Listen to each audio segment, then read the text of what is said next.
팬데믹이 어느 정도 종식되면서 이제 엔데믹에 이르면서 종종 이렇게 비행기를 타실 기회들이 늘어나고 있죠. 그런데 비행기가 이착륙할 때 뭐 등받이를 이렇게 세우거나 안전벨트를 매고 뭐 이런 일들이 있죠. 그리고 전자기기를 사용하지 못하게 합니다. 근데 더불어서 어떤 일들이 있냐면 기내 실내등이 다 꺼져요.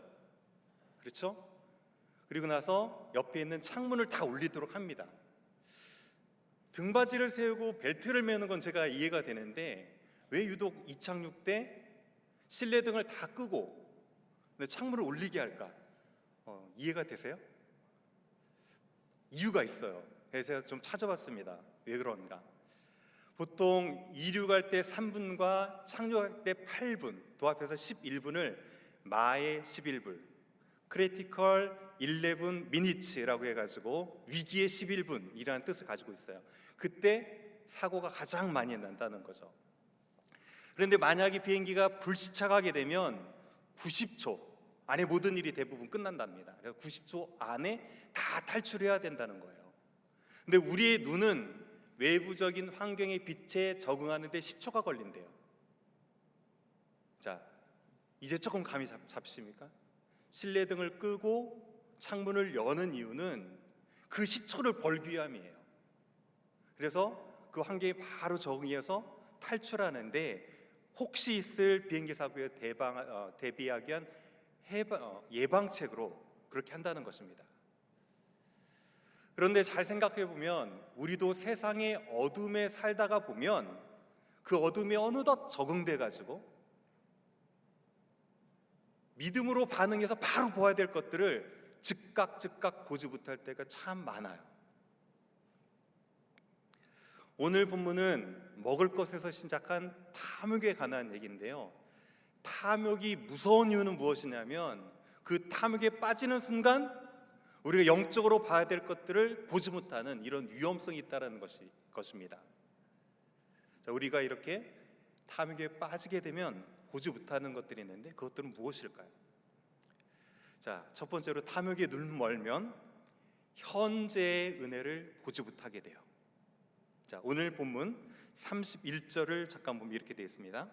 바람이 여호와께서 나와 바다에서부터 메추라기를 몰아 진영 곁 이쪽 저쪽 곧 진영 사방에서 각기 하루길 되는 이라고 했는데 하루길이면 보통 하루 가는 길이로 한 20마일을 잡더라고요. 그러니까 그 진영 반경으로 20마일이 이제 전부 메추라기로 덮였는데 그 두께가 2규빗이라고 되어 있는데 보통 1m 한 3피트 정도 되는 두께예요. 어떤 이들은 메추라기 거기에 온전히 다 내려앉아서 쌓인 모습이다라고 표현하기도 하고 아니다, 그럴 수가 없다라고 하면서 메추라기가 파득파득거리면서 나는 높이가 1m 정도 됐기 때문에 그렇게 표현한 것이다라는 의견도 있어요.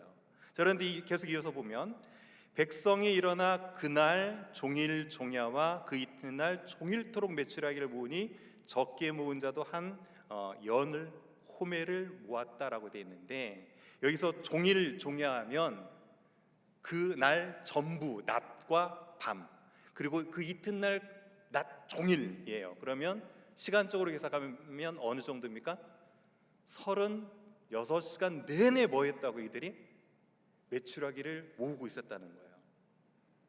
자, 그런데 이렇게 메추라기를 모으는 먹고자 하는 이 탐욕에 빠졌을 때 그 메추라기 때문에 보지 못한 것이 있지 않나라는 생각이 들어요. 실은 오늘 이 본문의 사건은 11장 4절에서부터 시작됩니다. 그래서 그들 중에 다른 민족이 섞여가지고 그들이 탐욕을 부리니까 이제 거기 있던 이스라엘 백성들도 울기 시작했고 쭉 살펴보면 5절부터 뭐 값없이 생선과 오이와 뭐 참외와 부추 등등을 먹지 못했다라고 하는데 그러면서 그들이 한 얘기가 있어요. 6절을 보면 이제는 우리의 기력이 다하여 이 만나 외에는 보이는 것이 아무것도 없었다라고 했어요. 잘 살펴보면 만나 외에는 보이는 것이 아무것도 없었다. 그러기 때문에 우리에게 메추라기를 주십시오라고 말하고 있지만 무엇은 내려 있었죠? 만나는 매일매일 내렸던 거예요. 그러니까 그것이 그 사람들이 먹을 것이 없었고 기근이 들어가지고 주님 우리가 정말 굶주려 죽겠습니다. 우리를 어떻게 먹여 살리겠습니까? 라고 한 것이 아니고요, 만나는 지속적으로 내리고 있었지만 그것에 만족하지 못하고 고기를 달라라고 지금 구하고 있는 것이죠. 자, 그런데 여러분 한번 상상해 보십시오. 이런 상상했는지 모르시겠는데 저는 말씀하면서 자꾸 이런 상상이 떠오르더라고요. 자, 메추라기가 내렸던 그날 만나는 내렸을까요? 안 내렸을까요? 자, 그런 상상 안 해보셨죠? 자, 메추라기가 반경 20km로 잔뜩 내려 앉았어요. 자, 그날 만나는 내렸을까 안 내렸을까? 저는 100% 확신하기를 만나는 내렸다라고 생각해요. 자, 왜 그러냐면 저는 육식보다 채식주의자거든요.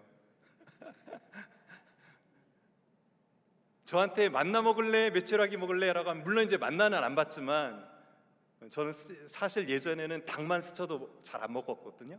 물론 이제 식성이 많이 바뀌긴 했는데 메추라기 먹을래? 만나 먹을래? 하면 저는 그냥 만나 먹을게 이럴 것 같아요. 그렇다는 얘기는 maybe 모르긴 몰라도 그날도 만나는 내렸다. 그렇지만 메추라기를 모으느라고 탐욕에 빠져 혈안이 되었던 그 이스라엘 백성 눈에는 결코 이 만나가 보였을 리가 없습니다. 이렇게 탐욕은 현재 하나님께서 우리에게 주셨던 그 은혜를 보지 못하도록 하는 그런 위험성이 있어요. 탐욕에 사로잡힌 이스라엘 백성들은 매일매일 내려주셨던 만나를 보지 못했을 뿐만 아니라 여전히 그 장막을 덮고 있는 구름 기둥, 불 기둥 역시 은혜로 느끼지 못하고 있었을 거예요. 여러분 가운데 절실히 필요하다고 느끼는 한 가지가 있다면 무엇입니까? 많은 것 말고 그 딱 한 가지만 있으면 하나님 제 삶 가운데 조금 숨통이 트이고 여유 있고 풍요로운 삶을 살 수 있을 것 같습니다 라고 생각하는 그 한 가지가 있다면 무엇입니까? 그런데 때로 우리는 그 한 가지에 너무 꽂히는 바람에 오늘 하나님께서 우리 가운데 주셔서 누리도록 하시는 현재 은혜를 보지 못할 때가 많다는 것이죠. 여러분 묻습니다. 여러분은 오늘 하나님께서 메추라기를 몽땅 몰아주시기를 원하십니까? 아니면 365일 매일매일 일용할 양식으로 만나를 내려주시기를 원하십니까? 제가 책을 쭉 보다 보니까 책 제목이 이런 제목이 있더라고요. 구영애 씨가 지은 책인데 가장 큰 기적 별일 없는 하루라는 책 제목이에요. 물론 저도 이 책은 읽어보진 않았습니다. 읽어보진 않았는데 딱 제목만 봐도 대충 감이 오시죠? 여러분, 우리 가운데 주신 가장 큰 기적은 은혜로 주신 오늘인 줄 믿습니다. 아멘. 그렇다면 기적으로 주신 그 은혜를 마음껏 오늘 안에서 누리실 수 있는 저와 여러분 되어지기를 주님의 이름으로 간절히 축원드립니다.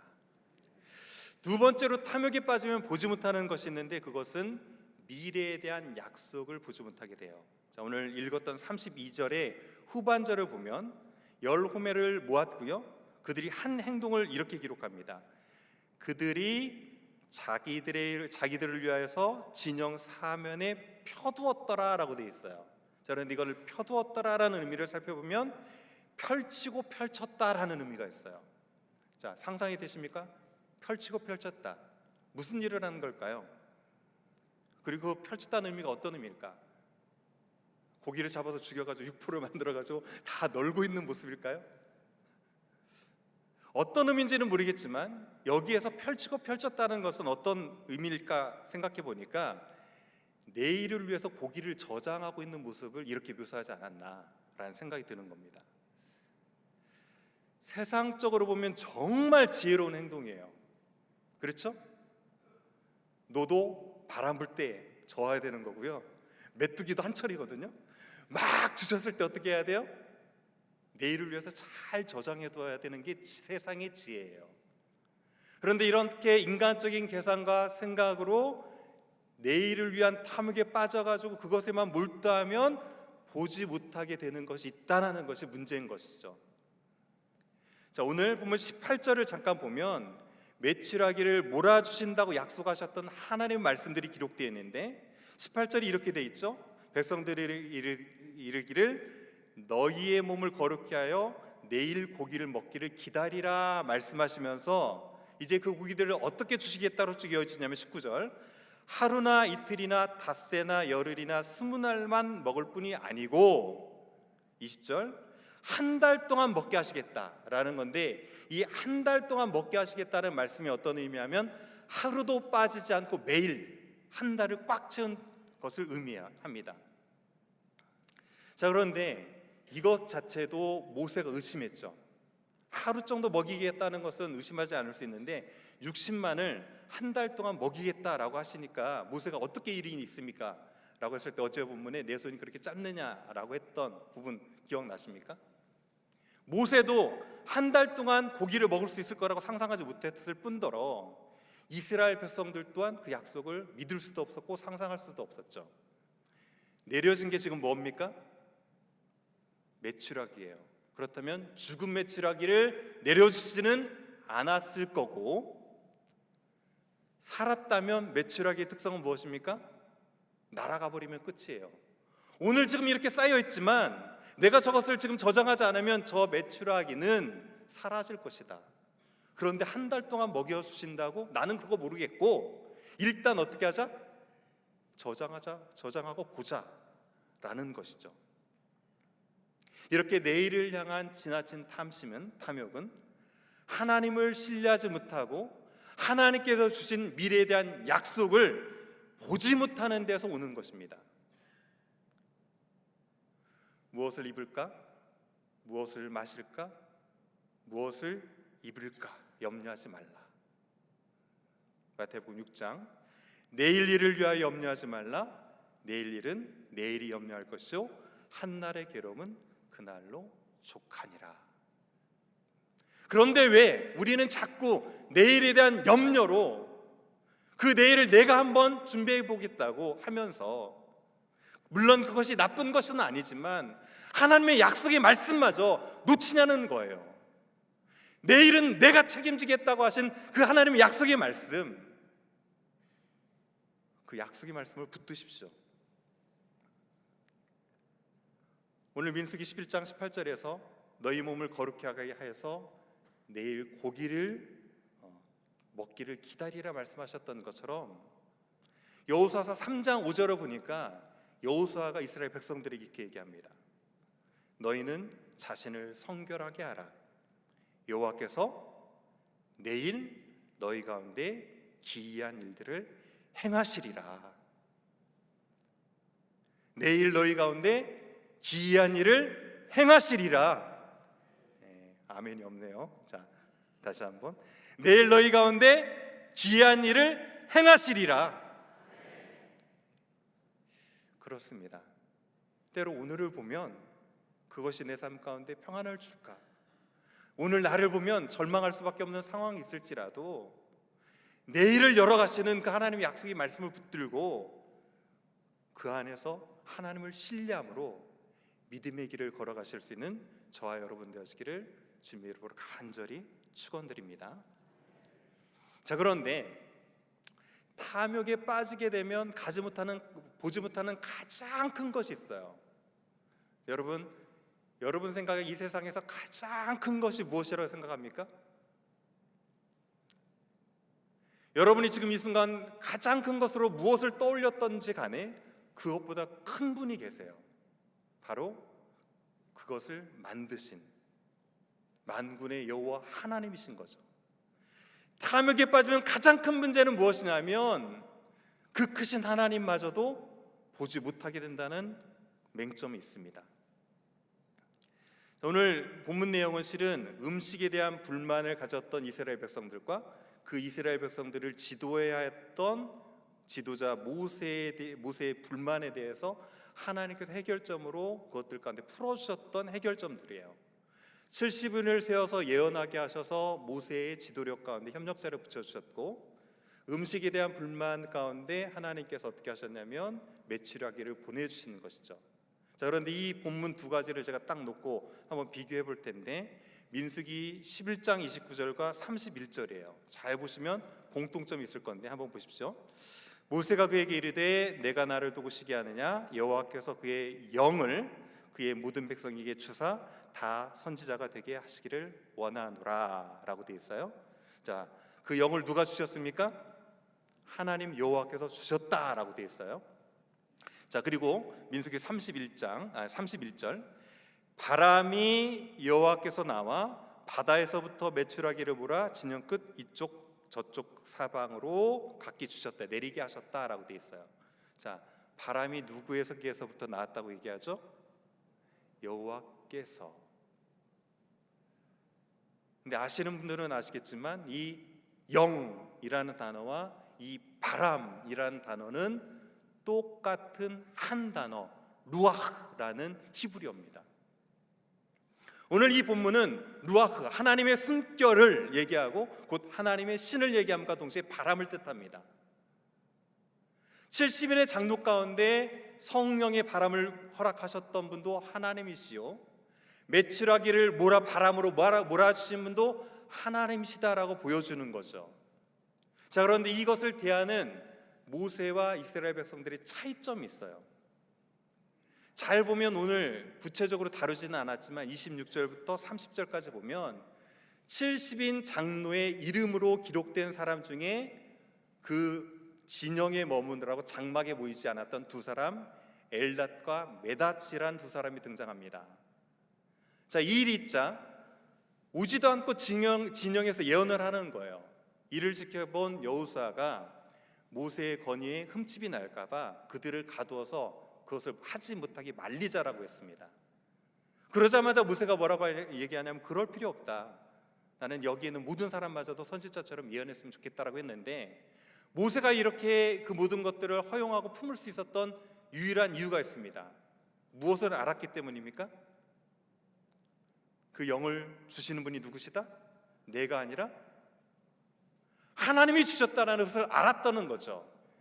반면에 진영에 가득한 메추라기를 보면서 탐욕에 빠졌던 이스라엘 백성, 자기가 죽을지 살지도 모르면서 그 탐욕의 끝을 향해서 치닫고 있었던 이스라엘 백성들은 무엇을 보지 못했습니까?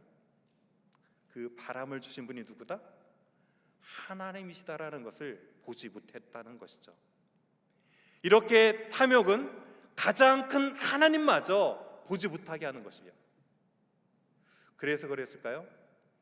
골로새서 3장 5절은 그 탐욕, 탐심을 이렇게 정의합니다. 골로새 3장 5절 그러므로 땅에 있는 지체를 죽이라, 곧 음란과 부정과 사욕과 악한 정욕과 탐심이니, 탐심은 무엇이라고요? 곧 우상 숭배니라. 이것들로 말미암아 하나님의 진노가 임하느니라. 하나님보다 다른 것들 더 크게 보이도록 하고 더 중요하게 보이도록 하는 이 탐심이야말로 우상 숭배라 해석하는 것이죠. 자, 그렇다면 이제 그 탐심의 끝, 결과는 어떻게 일어나는지 오늘 본문 읽었던 마지막 부분을 다 함께 한번 보면 좋겠습니다. 자, 오늘 민수기 1장 33절 34절 다 한번 읽어주시죠. 시작.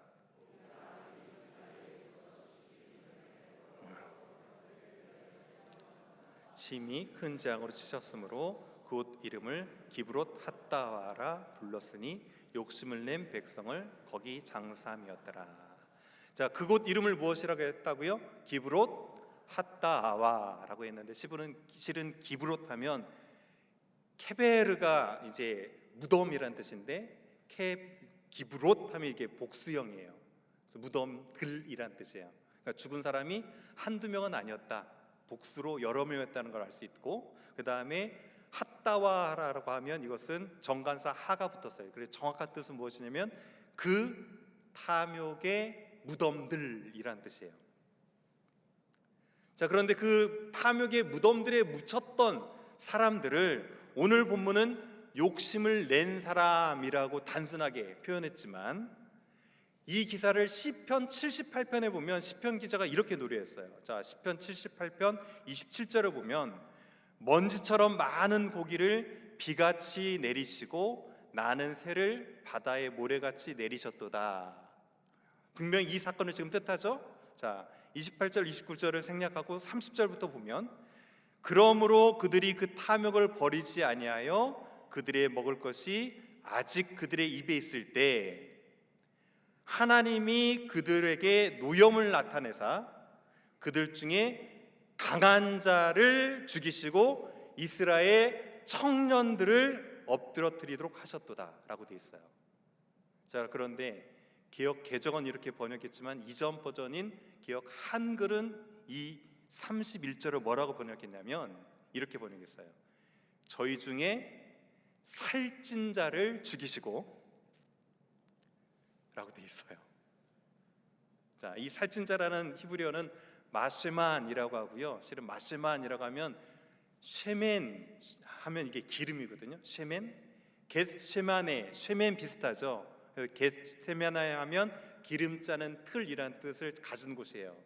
자, 그래서 아무튼 마쉐멘 하면 어떤 의미냐면 기름진 음식, 더불어서 살찌고 건장한 자를 뜻해요. 어떤 자를 죽이셨다고요?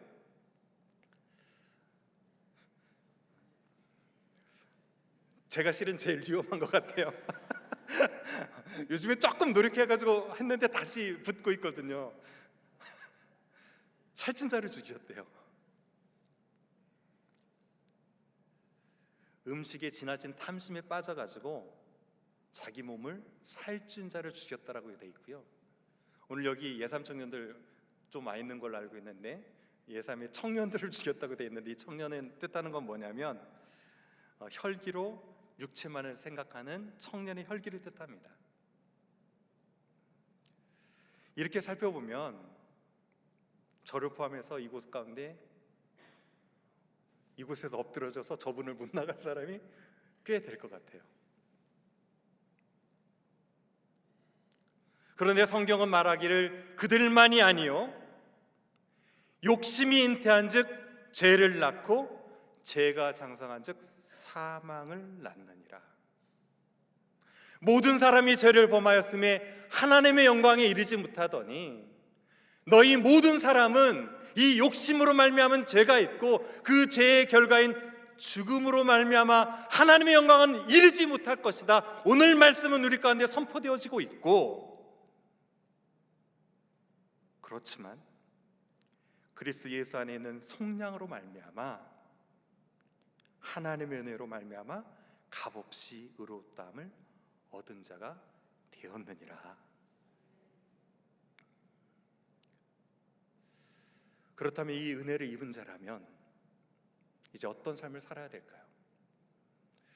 골로새서 아까 3장 5절부터 쭉 후반절까지 이어지는 내용들에서 오늘 그 답을 좀 찾길 원하는데, 골로새서 3장 10절은 이제 이렇게 시작합니다. 새 사람을 입었다. 너희는 욕심으로 죽어졌지만 은혜로 새 사람을 입었다는 거예요. 이는 자기를 창조하신 이의 형상을 따라 지식에까지 새롭게 하심을 입었다라고 선포하고 있어요. 이렇게 새 사람을 입었으면 이제 너희 삶은 어떠해야 되느냐? 15절 그리스도의 평강이 너희 마음을 주장하게 하라. 너희는 평강을 위하여 한 몸으로 부르심을 받았나니 너희는 또한 뭐하는 자가 되라고요? 감사하는 자가 되라. 그리스도의 말씀이 너희 속에 풍성히 거하여 모든 지혜로 피차 가르치며 권면하고 시와 찬송과 신령한 노래를 부르며 감사하는 마음으로 하나님을 찬양하고, 17절 한 목소리 읽어봅니다. 시작. 또 무엇을 하든지 말에나 일에나 다 주 예수의 이름으로 하고 그를 힘입어 하나님 아버지께 감사하라. 할렐루야. 여러분, 옛사람인지 새 사람인지 아니면 그 자가 구원을 받은 자인지 받지 못한 자인지는 그 사람에게 원망과 불평이 있는지 없는지를 보면 알고요, 무엇보다도 그 사람 입술에 감사가 있는지 없는지를 보면 그 사람이 진정 새 사람을 입은 사람이고 그 구원의 감격으로 사는 자인지 알 수 있다라는 말씀이죠.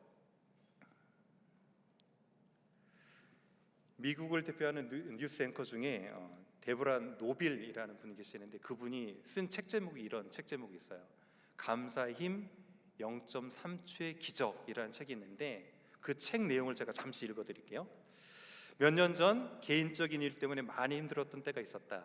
그때 온갖 부정적인 감정이 나를 길을 잃게 했고 삶의 파도들이 나에게 몰아치는데 새벽에 잠을 이룰 수가 없었다. 그때는 기도도 나오지 않았고 독서도 무용지물이었다. 오로지 나 혼자 고통스러울 뿐이었다. 부정적인 파도가 내게 밀려올 때마다 두 눈을 감고 회피하기보다는 감사합니다라고 되뇌었다. 오직 감사합니다만을 외쳤다. 그런데 이상하게 평온해졌다. 달라진 것은 아무것도 없었다. 다만 어떤 지극한 평화가 나를 감싸고 있었다. 그것이 감사의 비밀이었다. 자, 그런데 중요한 건 여기예요. 여기 삶의 파도들이 몰아쳐도 오직 감사만 외칠 수 있다면 그 0.3초의 되뇌임만으로도 신기하게 나의 마음은 잔잔해졌다. 오늘 데보라 노빌은 0.3초의 기적을 얘기하고 있어요. 그런데 저는 여기다 0.2초를 더해가지고 0.5초의 기적을 좀 우리가 체험했으면 좋겠다는 거예요. 물론 어려움과 시련이 닥칠 때 감사합니다, 감사합니다라고 할 수 있겠지만 거기에다가 감사의 대상을 좀 집어넣자는 거예요. 주여 감사합니다. 하나님 아버지 감사합니다. 꼭 우리 목회자 중에 어떤 분은 아바지라고 해요. 그분이 꼭 이북 부분도 아닌 것 같은데 꼭 아바지, 오늘 아침도 제가 들었어요. 아바지 감사합니다 이러고 하루를 시작하더라고요. 저도 한 주간 동안 운전할 때나 어려운 마음이 들어올 때마다 주여 감사합니다, 주여 감사합니다 라고 할 때 우리의 탐욕을 뚫고 나오는 감사가 피어나더라고요. 혹시 이 자리 가운데도 예수 그리스도의 십자가의 구원을 입었음에도 불구하고 단순히 삶 가운데 없는 것 하나 때문에 탐욕 가운데 불평하는 분이 계십니까? 0.5초의 감사로 하나님께 올려드리세요. 주여 감사합니다. 오늘 이 자리 가운데 건강 주셔서 예배할 수 있게 하심이 감사하고, 오늘 나만을 위해서 기도하는 것이 아니라 선교지와 우리 다음 세대를 품고 이 자리에서 기도할 수 있는 은혜 주셔서 감사하고, 주여 감사합니다. 비록 내 삶은 힘들고 어려울지라도 약속의 말씀 주셔서 그 말씀 붙들고 일어설 수 있는 은혜 주심에 감사하고, 주여 감사합니다. 나의 탐욕이 감사로 바뀔 수 있는 이런 시간 주셔서 감사합니다. 우리는 얼마든지 이 0.5초의 감사의 기적을 통해서 하나님께 영광 돌려드릴 수 있는 자들이 저와 여러분인 것이죠. 여러분 하루를 시작하시면서, 때로는 하루를 살아가시면서, 아니면 하루를 마무리하시면서 0.5초의 기적, 하나님께 감사함으로 여러분의 삶에 진정한 변화가 있기를 소원합니다. 세상에 물든 우리의 옛사람을 기브론 핫다와 그 탐욕의 무덤에 장사 지내고 마치 작은 풀이 아스팔트를 뚫고 꽃을 피우는 것처럼 예수 그리스도의 십자가 은혜를 힘입어서 여러분의 삶의 자리에 감사를 꼭 피워내시는 귀한 베델의 성도님들 모두 되어지기를 주님의 이름으로 간절히 축원드립니다. 자, 이 마음 가지고 다 같이 한번 찬양했으면 좋겠습니다. 하나님, 비록 우리는 약하고 가난하지만 우리가 하나님께 감사할 때 이 약함이 강함으로 변하게 되게 하시고 우리의 부족함이 부함으로 변화되는 은혜 허락하소서라는 마음 가지고 다 같이 약한 나로 강하게, 약한 나로 강하게, 가난한 날 부하게, 눈먼 날 볼 수 있게 주 내게 행하셨네. 호산나 호산나 호산나 호산나 주기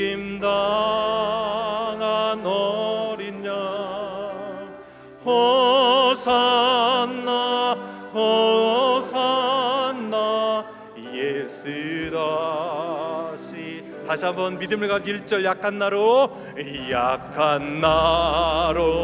강하게 가난한 날 부하게 눈먼 날 볼 수 있게 주 내게 행하셨 호산나 호산나 호산나 죽임당한 어린 양 죽임당한 어린 양 호산나 호산나 예수 다시 사셨네. 다 같이 마음을 모아서 기도했으면 좋겠어요. 하나님께서는 우리를 하여금 그 욕심 가운데 빠져 그 죄악 가운데 멸망하는 삶을 살기 원하시지 않으셔서 그 독생자들 예수 그리스도를 보내주셨고 그 어린 양을 십자가에 못 박아 돌아가게 하셨을 뿐만 아니라 이제 감사로 삶을 살게 하시기 위해서 예수 그리스도를 3일 만에 부활하게 하셨습니다. 이 시간 기도할 때 하나님 아버지, 이제 세상 사람들과 똑같이 탐욕에 눈멀지 않게 하시고 현재 은혜를 보며 약속의 말씀을 붙들고 하나님을 보면서 오늘도 옛사람을 죽이고 새 사람으로 살아 감사를 꽃피우고 열매 맺는 자들 되게 하소서 하는 마음 가지고 다 같이 한번 주여 외치고 기도합니다. 주여. 하나님 아버지 감사합니다. 감사합니다. 감사합니다.